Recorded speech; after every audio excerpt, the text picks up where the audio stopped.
We just had a grant of $1 billion to the people coming across the border illegally that are now being housed in America instead of housed in Mexico. Here's what's stunning. They used to survive off of $12 per person per month is how much we help them with their ability to survive. Now it's down to $8 per month per person. Okay. The contract was a non-bid process, which is supposed to be illegal, but since it's a grant, they got around it. They subcontracted out to an organization that's housing people at $900 per day per person. Wow. Where could you and I stay for $900 a day? Yeah. That'd be a pretty nice vacation, right? Yeah. So somebody's getting a cot in a mosquito netting or a tent and some meal on a tray for $900 per day. Somebody else is becoming a billionaire over this, right? We have something wrong with the way we're spending in America, and that's just based on a grant. That's not even a competitive bidding process. Yeah. We have a significant problem the way we're approaching government. We need to redo everything. Americans are capable of achieving extraordinary things when they have the freedom and opportunity to do so. This is American Potential. And here's your host, Jeff Crank. Hey, welcome to another edition of American Potential.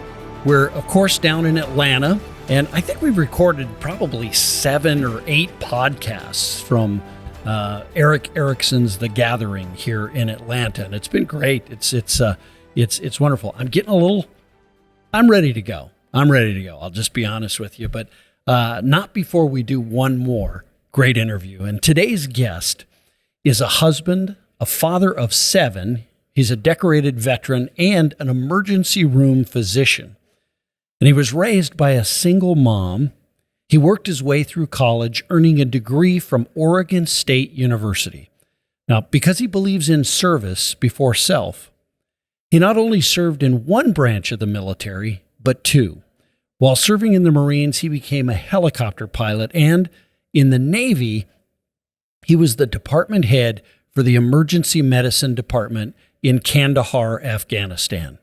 Between deployments, he earned his Master of Business Administration from National University and a medical degree from Morehouse School of Medicine in Atlanta.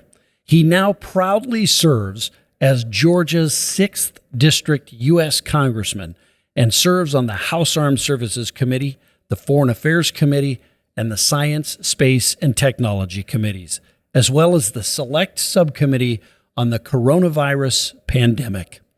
We want to welcome Congressman Rich McCormick to the podcast live here from Atlanta. All right. Well, Congressman McCormick, thanks for joining us. How are you today?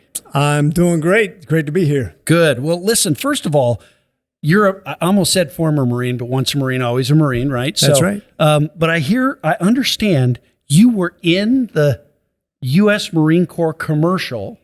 Is that right? Yeah, back in the early 90s, I was chosen out of the basic school class.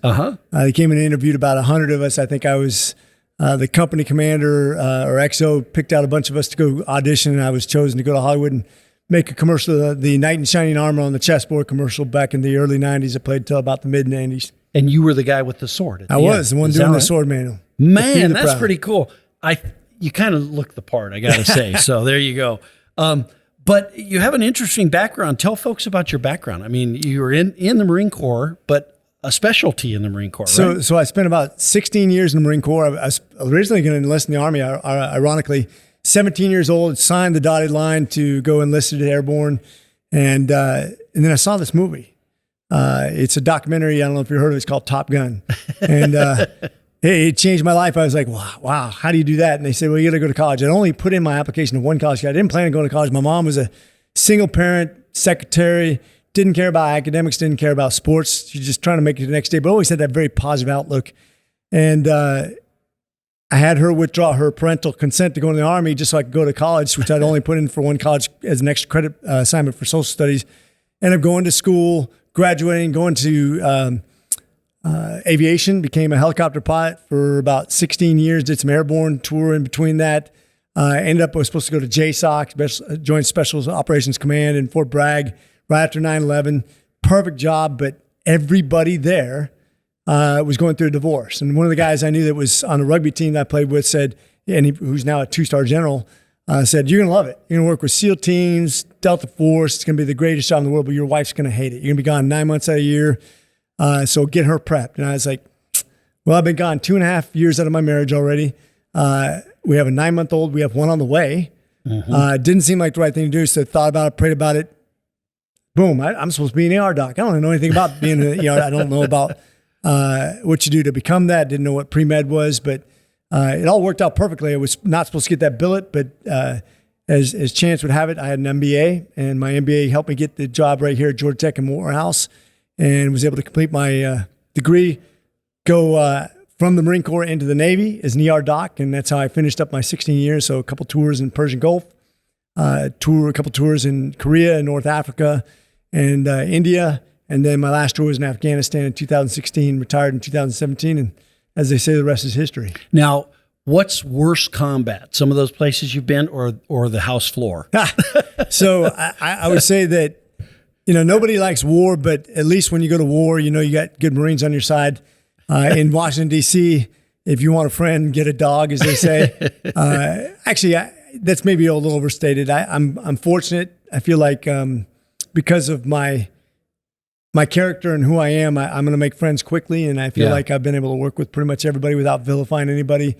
Very conservative voter in Congress. If you've been paying attention, probably one of the top 30 most conservative voters.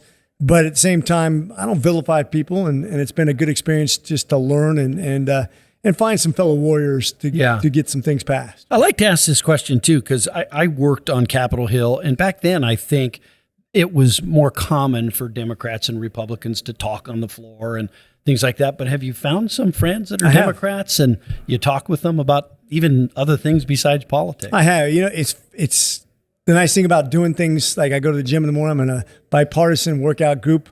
I made some friends that way, and then just reaching out. It's funny. One of the guys who's kind of taken a shining to me is actually is the son of Jesse Jackson. Now his brother's in jail. Was a former congressman. This guy is Jonathan Jackson is I consider a friend. I prayed with him on people whose children have cancer, and we have just he calls me his HBCU brother because he went to a minority university also. Yeah. And so I have people I can lean on in relationships that I know if I have a bill that has some attractiveness to both parties. The key is to find something before you bring it to the floor so that you have some bipartisanship already built in. Because if you wait, they're going to vilify you just because you're a Republican. Like, for example, healthcare. We know we spend the biggest portion of any money spent in the American government is spent on healthcare. 26% now. It used to be 20%, growing quickly between Medicaid and Medicare. It is the single biggest consumption of American tax dollars. It's also one of the biggest consumptions of private dollars. If you look at the money we spend just in the government alone, it's $2.5 trillion. Think about that. That's the same size as roughly the Indian GDP. Wow. From the most populous nation in the world. It's growing faster than any other spending item also. So if I want to come in and pass something to find a way to solve that fast growing consumer of tax dollars, and I said, look, we have a growth of administrative costs by 25%, which I thought was egregious to begin with, all the way up to 40%. If I wanted to cut that back down to 25%, which means we'd eliminate 15% of the spending on the budget just for healthcare alone, immediately the Democrats would say, Rich McCormick wants to cut 15% out of spending on old people and poor people. Right. Because they just don't, they want us to lose. They don't want it to be an idea. They don't have that same adage. It's amazing what can get done when you don't care who takes credit for it. Yeah. So by using that bipartisanship on ways that we can actually get something done, if you can win a few Democrats over and talk to the committee chairman who you're working with, it's amazing. We've only had one amendment so far defeated that I've put in, and I think our bill is going to get passed too, just based on having friends. And by the way, some of the loudest speakers in the Republican Party don't get anything passed. They raise a lot of funds. They get reelected every time, but they don't get anything passed because they don't have any friends. Right. If you want to start the conversation with something to get done, to actually accomplish something to change America into the future, start with a friendship because you'll have to have some effectiveness. You seem, I'm guessing this, but it sounds like you also use faith to connect to people. It sounds like 100%. Is that right? Absolutely. Have you found other people from both political parties and that share your faith? 100%. And more than that, too, leaning on God to give me the wisdom to know what to do. And and that's far beyond the relationship. Just knowing, have the spirit of love, because the good book says, be prepared to give an answer for what you believe in, for the joy that you have, if you will. And if you do that, if you have a positive demeanor, people will be attracted to you. This is just human nature, Sure. It goes far even beyond faith. Just people want to be around people they feel good about. They want a positive effect. If you're constantly, and this goes back to the presidential election, if you want to grow the party, if you want to affect change in America, who do you think has done that in our lifetime better than any other president? It was Ronald Reagan. Mm-hmm. Ronald Reagan mentioned God in his speeches more than any other president in history, period, contemporary or otherwise.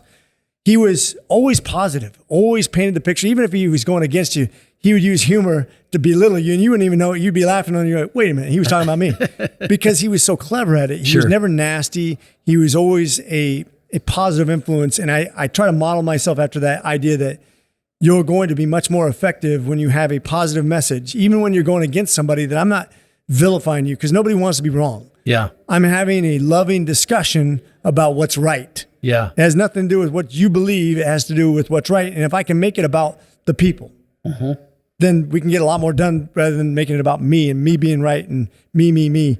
I always tell kids when I was in youth ministry, if you want to truly be happy, serve others. Because when you're self-serving, when it's about how good looking you are, how much money you make, how much power you have, you'll never have that happiness. We've seen plenty of people who have all the power and fame in the world commit suicide. Why? Because they find out it's not about me. Mm-hmm. And when they find out it's about me, they don't know where to go from there. Yeah. But if you're truly invested in others, you'll have more friends and more support and more laughter than anybody else in this world, because people want to be around you constantly. And I think the same thing in politics. When it's not about you, it's about what's right. You can have any conversation you want to have.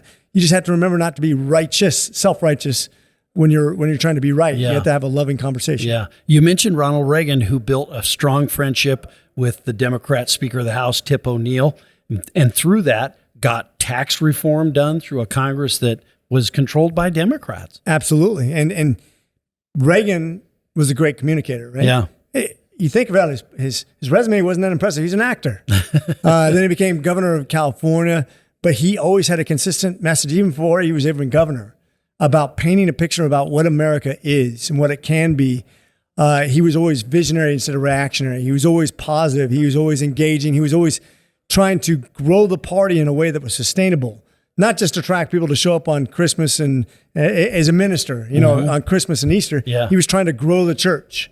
And I think if we're going to attract people from the minority population, from the youth, from the soccer moms, from immigrants who come here legally, if you want to do that, you have to have a different conversation than sometimes we're having inside the Republican Party, which sometimes gets, quite frankly, nasty. Mm-hmm. And we need to appeal to all people, because the American dream is for all people. Yeah. We have people coming from all over the world that are natural conservatives that sometimes with our rhetoric we turn off because it's not inclusive. And when I say inclusive, I'm not talking about compromising our morals, right? But saying you are part of what's good about America, not bad.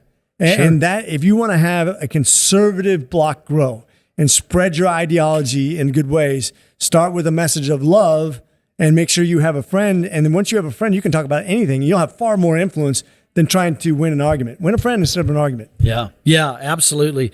I want to talk about a little bit about defense versus non-defense spending. Defense spending has stayed pretty consistent through the Cold War, to the percentage of GDP that it is, but we've really seen this growth in entitlements and non-defense discretionary spending. You talked about healthcare.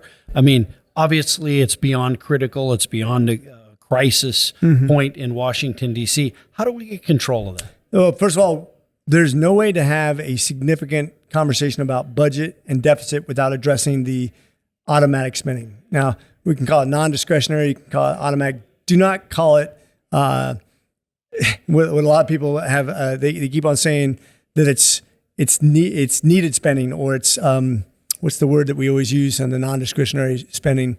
Mandatory. Yeah. So it's not mandatory. We're Congress. We control that. Right. And so the idea is to get away from this idea that this percentage of the budget that's automatic and growing rapidly, that we can't tackle it because America won't put up with it.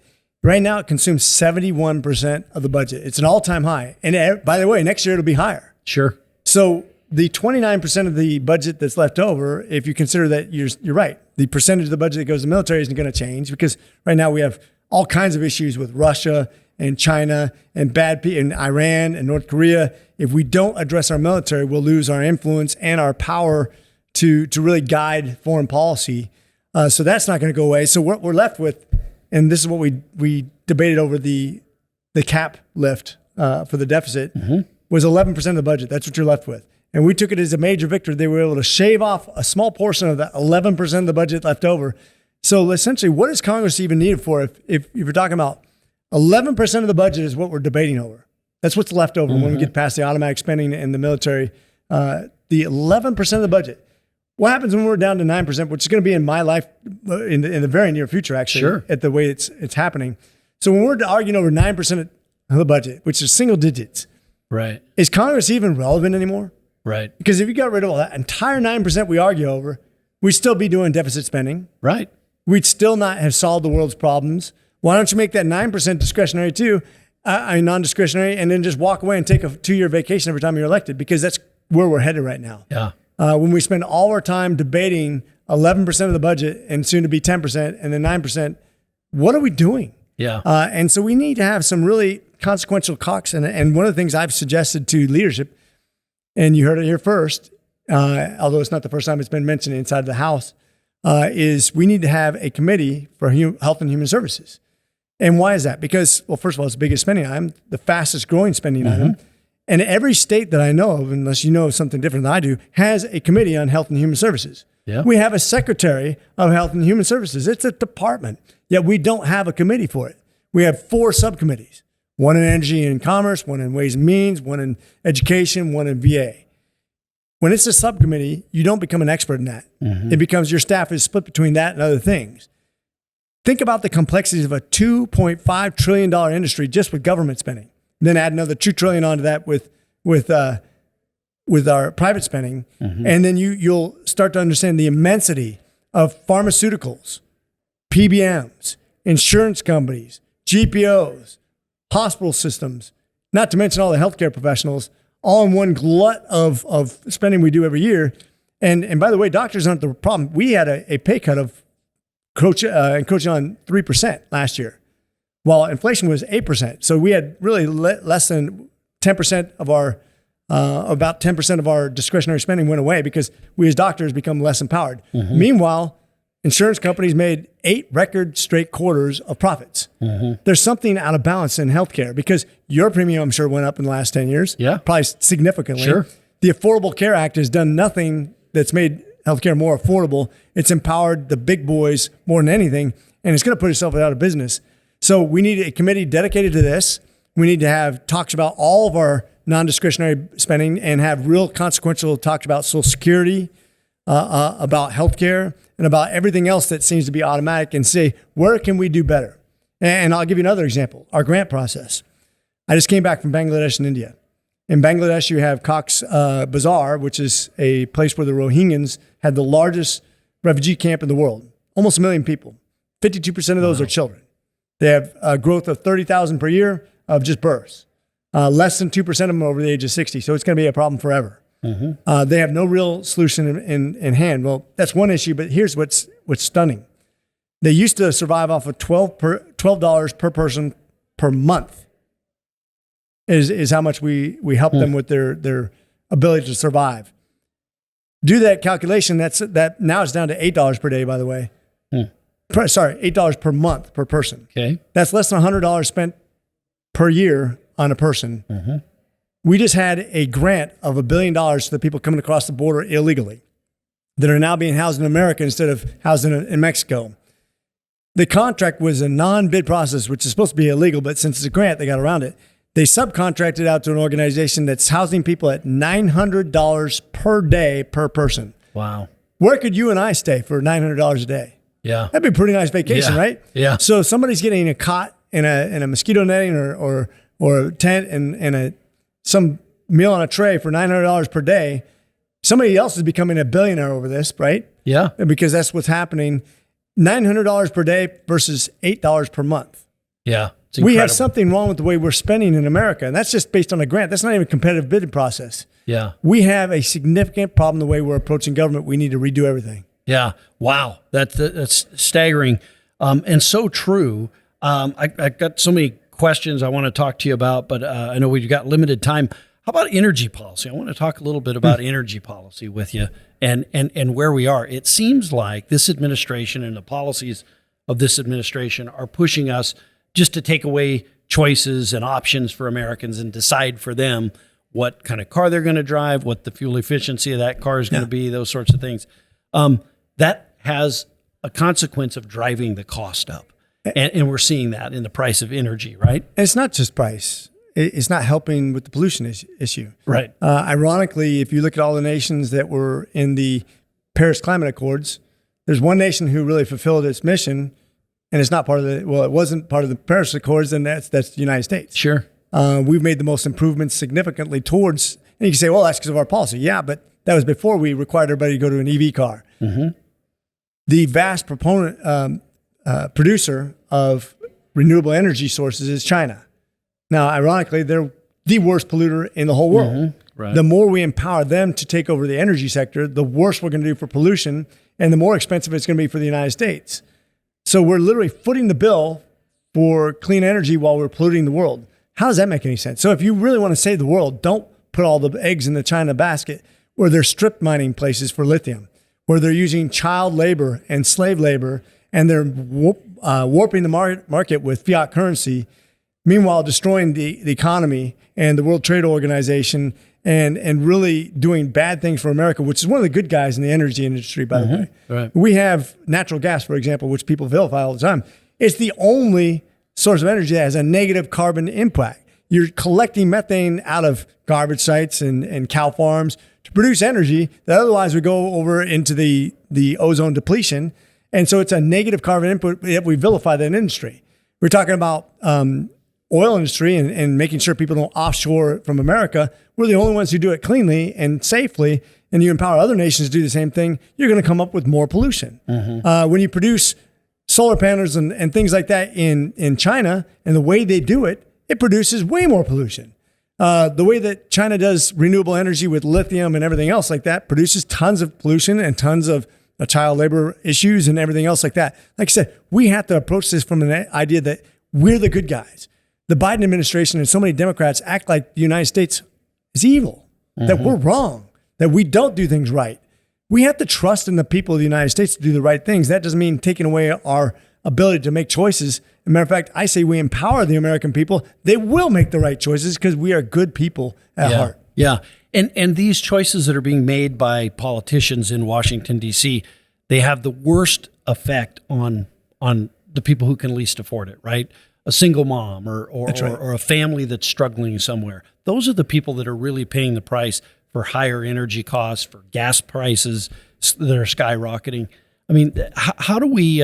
It seems like they've forgotten that that's who they serve. As a matter of fact, actually, I don't think they've forgotten. What they think is they know best. Mm-hmm. This is what's dangerous about any socialist / communist / Marxist government is when they start thinking, I know better than the people. We are unique. Yeah. The way the government in America was formed is unique amongst all governments. There's a great book by Federer called Who's King in America that talks about all the governments that ever existed in the world. We're the only government that started with the idea that people should be more powerful than government and that people will make the right decisions. And whenever the government starts to say, I know better than you about your children's education in the education system, whenever the government says, I know better than you about choice in energy, or I know better than you whether you should own a gun or anything else, I get very worried. Yeah. And that's what the Democrats have drifted towards is that the government's all powerful. It replaces God as the moral standard of whether you should be transgender or not. The government knows if it's moral. The government knows, right? Not a physician. Mm-hmm. No, It's not a psychosomatic disorder. It's a moral consequence decision. Mm-hmm. Okay, now so you're taking away the medical professions from deciding what's good for your 12-year-old, by the way. In California, they just passed a law that says your 12-year-old can make a decision whether you can see their medical records or not on lots of different situations, which, by the way, a black liberal from California just called me on this, who was a classmate from mine from Morehouse, and she's like outraged at it. I'm like, welcome to the Republican Party. Now it's time to get engaged as a political activist. And this is the nice thing is we are in a perfect position right now to take back the reins of government and to disempower ourselves. I was just recently on a talk show host, a liberal talk show host show, and she said, "What is your goal of being in Republican in Congress anyway?" I said, "Well, make sure that government's not too powerful. Because right now, the federal government is way too powerful." She said, "Wait a minute. You're telling me you went up to D.C. to become less powerful?" I'm like, "Yes." And she went cross-eyed on me. She just couldn't understand the concept. Because so many people go up there with the idea that they're going to lord over people. They know what's best for them. I'm just the opposite. I believe that we are the one place in the world that leads the way in empowering people. And the further we get away from that, the worse off we are, including energy policy, including education, including rights to arms or whatever it is. We need to remember that I trust the person, the individual, the ultimate minority, more than I trust the government 10 times out of 10. Yeah. And people will make different choices, and that's okay. That's right. Yeah. That's what we talk about on this podcast a lot is government barriers that the government puts up in front of people, whether it's this, the state licensing board that decides, that you got to have 2,000 hours worth of school to cut hair, or, whether it's the inflation that's caused by rampant government spending and bad policies. So we've got to remove those government barriers so that individuals can make those decisions. When you get laws, this happened in Roswell recently, where a 1.5 mile section of road required by regulation, this is in Georgia, we're a Republican state, right? Yeah. That you require a $700,000 study that takes a year and a half to find out if you can repave a road that has potholes. How are we servicing Americans? Yeah. You're literally costing them $750,000 more. You're delaying it by 18 months just to make sure that you can do what you're going to do anyways to fix something that's already a problem. That is insane. That's government to a T. A lot of people get that money, by the way. That money's spread all over the place, and lobbyists just lick their chops. They're salivating over it. But we're not servicing the real purpose of government. And I think the more we have transparency and open the book so people can see what's wrong with our government, the better off we're going to be. And the more people we're going to convince to come over to this conservative idea that we know. Right. We know what's good, and that is empowering people. Congressman, I feel a lot better knowing that you're in Washington, D.C. I really do. Thank you very much. No, I appreciate you joining us today. It's my pleasure. Thank you. Thanks for a lot. all that you're doing. You bet. Thank you. Appreciate it. Semper Fi. Well, I really do feel better knowing that there are people like Congressman McCormick in Washington, D.C. What a great guest. Full of energy, full of thought. Great to hear him talk about, reaching out across the aisle, having friends that are Democrats that he shares his faith with. I'm happy about that. I'm excited to see that he's working across the aisle without compromising his convictions. And that's really what we should expect of all of our members of Congress and all elected officials, is to have their convictions and stand on principle, but also to work with anyone to do good. And that's hopefully what most members of Congress are doing. But very excited. I know hopefully we'll have Congressman McCormick back again. That was just really a great interview, and I really enjoyed having him. Thanks for listening to American Potential. Thank you for listening to American Potential. You may listen to more stories from Americans working every day to expand freedom and opportunity in their communities by visiting AmericanPotential.com.